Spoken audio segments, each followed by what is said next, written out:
देख रहे हैं, ये भी हमारे कृषि अभियांत्रिकी संभाग द्वारा विकसित किया गया है। इसका नाम है वर्षा रोबोट और ये रोबोट भी रिमोट के द्वारा जो है चलाया जा सकता है। और सर इसकी रेंज कितनी होती है? जैसे कोई किसान भाई खेत की मेड़ पे रेंज और जैसे अगर हमें ग्रीन हाउस में काम करना है तो हम इसको जो है ग्रीन हाउस के हिसाब से जो है इसका एंगल जो ज़रूरत होगा उस पर हम सेट कर सकते हैं। नमस्कार, मेरा नाम डॉक्टर दिलीप कुमार कुशवाहा है।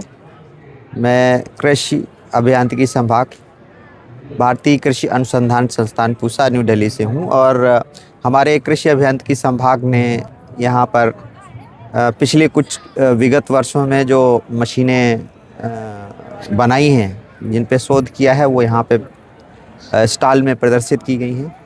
इसमें विभिन्न प्रकार की मशीनें, परंपरागत मशीनें और नई मशीनें, दोनों तरह की मशीनें यहाँ रखी गई हैं।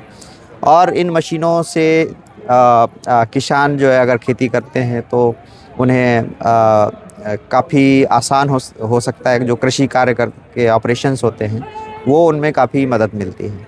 तो इसी कड़ी में मैं बताना चाहूँगा कि ये हमारा जो संभाग में एक रोबोटिक्स एंड एआई लेबोरेटरी स्थापित की गई है, जिसके अंतर्गत हमने लगभग 8 से 9 प्रकार के रोबोट विकसित किए हैं। और उनमें से एक ये रोबोट है जिसका नाम है root wash type paddy transplanter robot है। और इस रोबोट में ये 2 पंक्ति वाला रोबोट है। ये रोबोट परंपरागत ट्रांसप्लांटर जो मैट टाइप के होते हैं उनसे थोड़ा भिन्न है और इसमें इलेक्ट्रोमैकेनिकल सिस्टम यूज किया गया है, जिससे पैडी ट्रांसप्लांटर की जाती है, जो धान की रोपाई है वो की जाती है।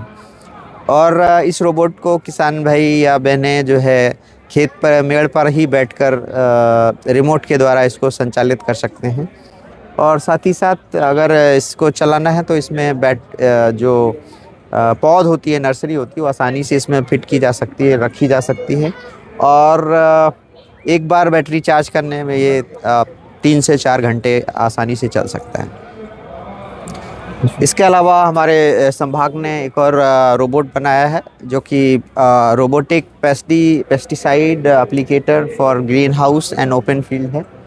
ये रोबोट बेसिकली ग्रीन हाउस में जहाँ पे सक्रिय जगह होती है वहाँ पे प्रयोग करने के लिए होता है।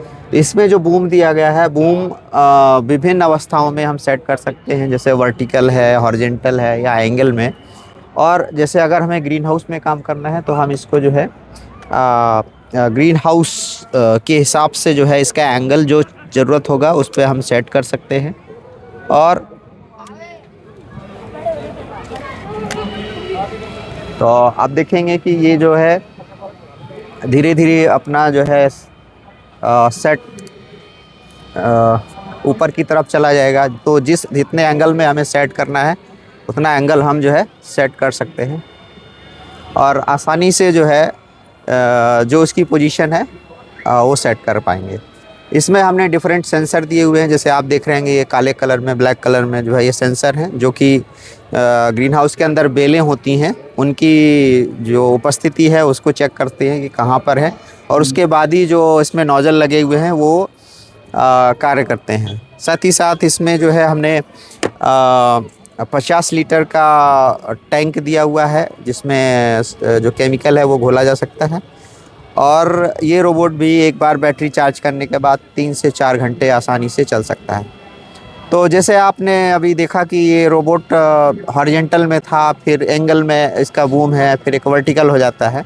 तो अगर वर्टिकल में है तो ये ग्रीन हाउस के लिए बहुत उपयोगी है। एंगल में है तो बागानों में जहाँ पे कैनोपी राउंड होती है वहाँ पे हमें यूज कर सकते हैं। और हॉरिजेंटल भी इसकी जो है बूम हम सेट कर सकते हैं। तो जो ओपन फील्ड में जो सब्जियां हैं उनके ऊपर जो अगर कीटनाशक का छिड़काव करना है तो आपने देखा कि ये जो है अपने आप जो है वर्टिकल पोजीशन पे आ गया है। तो जिस एंगल पे आपको सेट करना है आवश्यकता अनुसार उसको आप सेट कर सकते हैं। तो ये ग्रीन हाउस के लिए बहुत अच्छा रोबोट है। इसके बाद आप देखेंगे कि राजस्थान, गुजरात, इन राज्यों में क्यूमन जीरा की जो खेती बहुत मात्रा में की जाती है। और चूँकि जीरा का जो पौधा होता है वो 30 से 40 सेंटीमीटर के नीचे ही रहता है। और जो परंपरागत कंबाइन हार्वेस्टर हैं उस जीरो को हार्वेस्ट करने में थोड़ा सा मुश्किल होती है, क्योंकि वो ऊपर से ही 30-40 सेंटीमीटर ऊपर से ही दाने को फसल को काटते हैं। तो ये रोबोट हमने जो डिज़ाइन किया है, इसमें जो कटर बार है बिल्कुल ज़मीन के साथ चलता है, लगभग 5 से 6 सेंटीमीटर ऊपर। और चलते समय ये अपना प्रोफाइल भी एडजस्ट करता है खेत का जो है। इसमें आप देखेंगे कि एक कन्वेयर दिया गया है, जो कन्वेयर और रील दोनों का काम करता है। तो ये क्रॉप को पकड़ के अंदर की तरफ खींचता है और कटर बार काट देता है।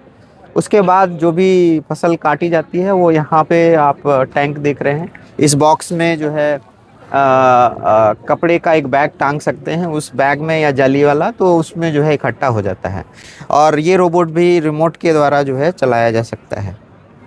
और सर इसकी रेंज कितनी होती है? जैसे कोई किसान भाई खेत की मेड़ पे रेंज बैठ आराम से, एक्चुअली जो रोबोट होता है वो हाँ।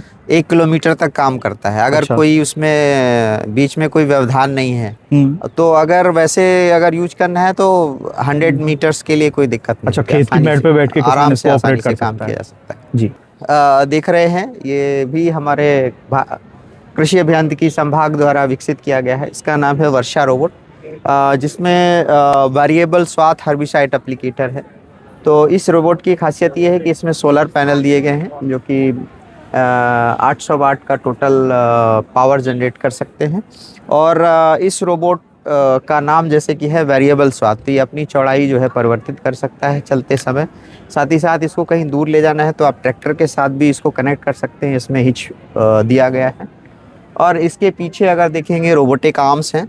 रोबोटिक आर्म्स चलते समय खेत को स्कैन करती हैं और वीड होने पर उसको पहचान कर उसके ऊपर केमिकल छिड़क सकती है।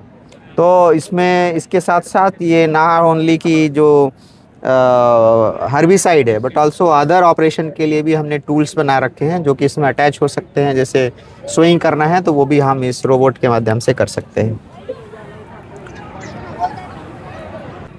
ये जो आप देख रहे हैं, ये हमारे संभाग ने विकसित किया था, प्री जर्मिनेटेड पैडी थ्रेशर। ये छोटे जो खेत होते हैं जहाँ पे डायरेक्ट हमें प्री जर्मिनेटेड पैडी को सोइंग करना है अगर, तो उसके लिए हम यूज कर सकते हैं। साथ ही साथ आप देखेंगे कि एक पैडल पैडी थ्रेशर यहाँ पे रखा गया है। और जो पहाड़ी क्षेत्र हैं वहाँ के लिए बहुत उपयोगी है। इसमें एक बीच में आप देख रहे हैं पाइप दिया गया है, जिसमें डंडा या लकड़ी फंसाकर इसको किसान भाई आराम से जो है ऊंची जगह पे ले जा सकते हैं। और दूसरा, इसको चलाने के लिए पैर से चलाया जा सकता है। तो बहुत आसानी से जो है इसमें पुआल लगाने के बाद आप जो है इसको यूज कर सकते हैं। हाँ, धान झाड़ने वाला जो है। ये जो है हमारा, अगर आप देखें तो शक्ति चालित ओसाई मशीन है। सही करने वाला हाँ, है। ओसाई वाला है। तो इसमें जो है करीब 300 से 600 किलोग्राम प्रति घंटा की दर से इसमें एक HP का जो है मोटर लगा हुआ है। और ये जैसे धूल और अवांछित जो कण होते हैं दाने के साथ, वो इनको निकालने में काम आता है।